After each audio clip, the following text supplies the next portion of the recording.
le nag daal di ne li nga xamante ne bëggoon nañ ko muy lambi golo loolee mujjuta daal di am ku jug daanu ndaxte conseil constitutionnel daal di nay tranché rejeté li nga xamante ne ni moom moo di loi interprétative boobee nga xamante ne moom moo di loi d'amnistie bi.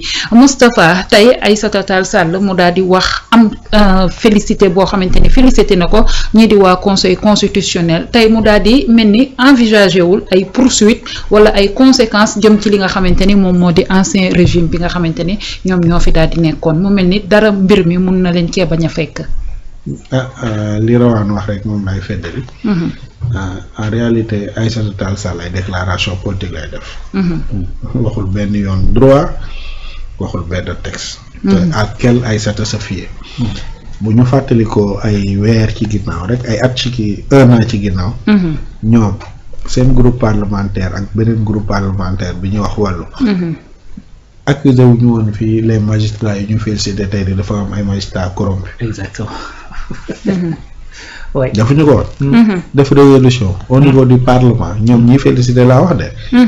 ni conseil constitutionnel bi dafa am problème mu corruption ba cité ay nommément ay magistrats bu magistrats yu porté plainte. ñu bëggoon ci sukkandiku comme motif parce que tout simplement on avait accepté la candidature du président Bassirou Diomaye Faye pour dàq ay élections. bu fekkoon conseil constitutionnel bi tey taxawul woon pour sauvegarder la démocratie kon heure bi élection du am. mais rappelez ni de façon historique conseil constitutionnel jël na ay décisions yoo xam si ni day rentrer définitivement dans l'histoire politique et judiciaire du Sénégal. parce que conseil constitutionnel wax nañu ni ne moom malgré li muy nekk ci pyramide des juridictions moo nekk ci kaw. constitutionnalité wu loi rek la war a analyser. tey wax na ni moom sax day def contrôle daanaka conventionnalité parce que nee na convention bu xasee ba dugg ci préambule bi rek moom defatul différence entre convention bi ak constitution bi. alors que au sens de l'article 98 de la constitution dañ ni les conventions régulièrement ou accords régulièrement ratifiés ou approuvés ont une valeur supérieure à celle des lois. donc conseil constitutionnel nee na soxlaatul sax ñuy analyser loolu ci au sens de l'article 98 dès que dugg na comme norme constitutionnelle lañ koy analyser comme norme constitutionnelle mooy norme bi gën a mag nag ci norme yoo xam si ni moom moo nekk ci loi wu république bi donc moom lu mu prévoir rek norme bu ko inférieur dañ koy considérer comme lu illégal loo xam nañ ko war a day encourir l'annulation. conseil constitutionnel moo fi taxaw bi président Macky Sall jëlee décret unilatéralement et de façon inédite. jël décret daal di annuler suñu ay élection à quelques heures du début campagne bi. du moom moo ko defoon. conseil constitutionnel moo banque loxoom.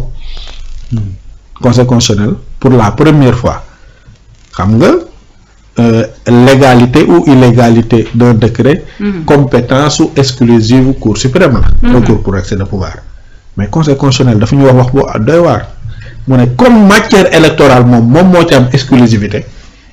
même buñ ci jëlee une mesure réglementaire moom am na compétence analyser ko ça devient intéressant mooy ba pare mu ne te man maa taxaw ci kanamu juridiction yëpp donc am naa droit juridiction bu jël ab matière boo xam si ni man sama compétence la su ma neexee man weñ loxoom nangu ko désaisir ko daal ci àtte te su ma àttee man moom mooy àtte en premier et en dernier ressort donc amatul keneen koy àttewaat def na ko bi te bu def loolu tey élection ñun duñ ko am ci période boobu. beneen bi mooy fixation wu datu élection compétence exclusive président de la république la. mais conseil constitutionnel jël na décision mu ne président bi bu tergiversé ci loolu man conseil constitutionnel mën naa jël date bi à sa place. defu ko fi. ba mu ko jëlee le président Macky Sall ñu jël beneen date mu ne comme président jël na donc défaillance amatul mu conformé wu ci date boobu. tey conseil constitutionnel ñëw na ni Aïssata Tall Sall. ni ko yow li nga bëggoon yow ba déclaré ko publiquement. nga wax ko def ko ci texte parce que yow distingué woo fait yi. distingué woo infraction yi. parce que vous vous rappelez bien Rawat biñ ko laajee moom moo lim mu ne meurtre dañ ko wax ci code pénal. xam nga meurtre ak assassinat bokkul. voilà torture mu wax ko dañ ko définir ci constitution. ba bi muy wax xoolal ni conclusion daf ni c'est clair loolu la waxoon. mu koy dafa ne carrément c'est pas du français difficile. c'est pas du français difficile c'est même pas du droit c'est du français. c'est du français. waaw foofu la c'est clair. ne du ma def langue de bois et je vais pas faire de du dilatoire. du dilatoire. Mais crime de sang ça n'existe pas dans nos textes. c'est vrai. daal di lim li existé suñu ay textes. waaw kon kay loolu moom je pense. ba pare mu ne. waaw mu dugal ko ci intervalle temporel mu ne bu xasee ba dugg ci intervalle temporel bi quelle que soit nature infraction boobu noonu dañ koy considérer comme une infraction boo xam si ni mën na dugg ci amnistie donc moom en réalité décision wu conseil constitutionnel bi c'est une défaite par rapport à ce qu'elle avait voulu au préalable moom li mu yóbboon assemblée nationale. ak mais c'est pas une défaite pour Pastef. non je ne crois pas que c'est une défaite au contraire. c'est-à-dire que bon bu ñu wax défaite à titre symbolique moom mooy une partie de la loi loolu tamit ñoom nañ koy wax quoi dans la loi il y a 2 articles boo xoolee bu ñu voté loi bi dañ naan adopté nañu article 1er après ñu ne adopté nañu article 2 après ñu ne adopté nañu l'ensemble du texte conseil constitutionnel moo ni ci considérant 31 ni moom ci loi bi mu am gannaaw article 1er bi muy joxe conclusion bi li mu wax lu leer la xaaral ma lire ko parce que sama gars yi kat ñoom dañuy bëgg a wax lu leer nañ article 1er décide l'article 1er de la loi numéro 8/2025 adopté par l'Assemblée nationale en sa séance du 2 avril 2025 est contraire à la loi je répète l'article 1er la wax waxul la loi boo xoolee dañoo distinguer article bi cité loi bi te loolu li koy firndeel moom mooy considérant 32 bi daf ni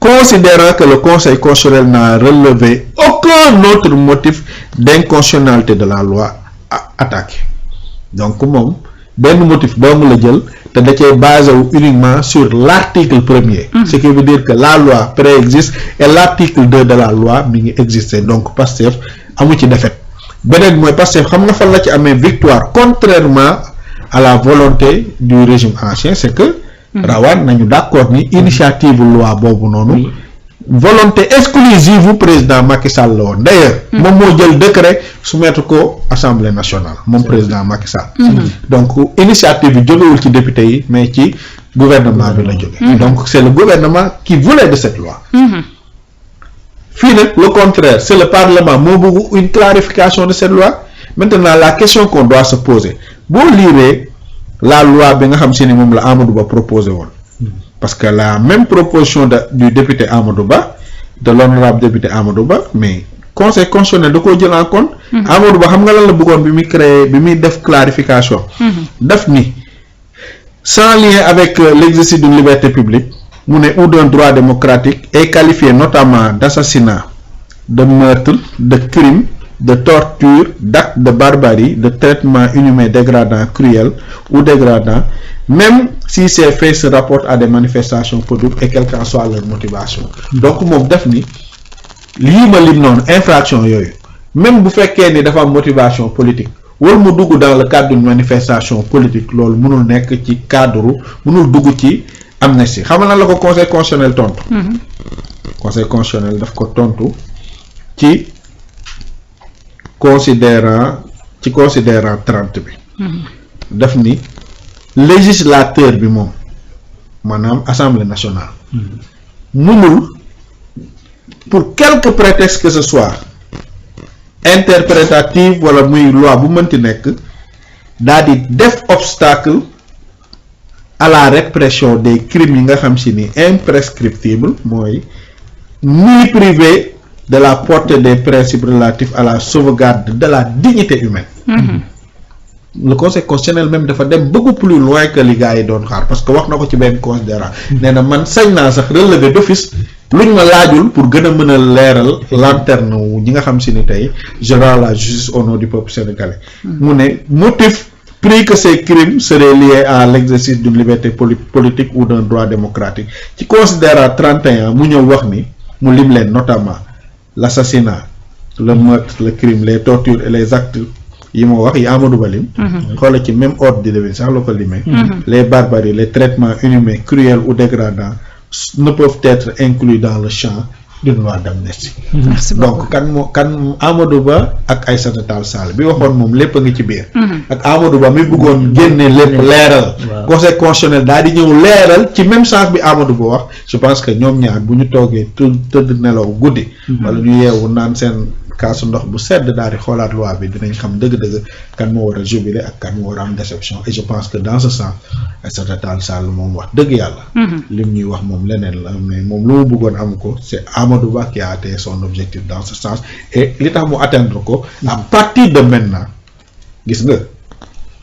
le doyen Seydi Gassama gis nga lu mu def rawaan xam nga ba xam danañ ci ñëw. ci laa doon ñëw léegi ak ki nga xamante ne nii moom moo di rawaan mu daal di ñëw ci doyen Seydi Gassama par rapport ak moom lendemain jëm ci li nga xamante ni moom moo di rejet bu conseil constitutionnel bi dafa jóg daal di taxaw waa Amnesty ñiy xeex ak yelleefu ko doomu aadama yi daal ne famille victime yi nga xamante ne jotuñu woon a porter plainte ni ñu ñëw mu accompagner leen ci li nga xamante ne ni moom moo di plainte yi nga xamante ni war nañu ko mën a déposer.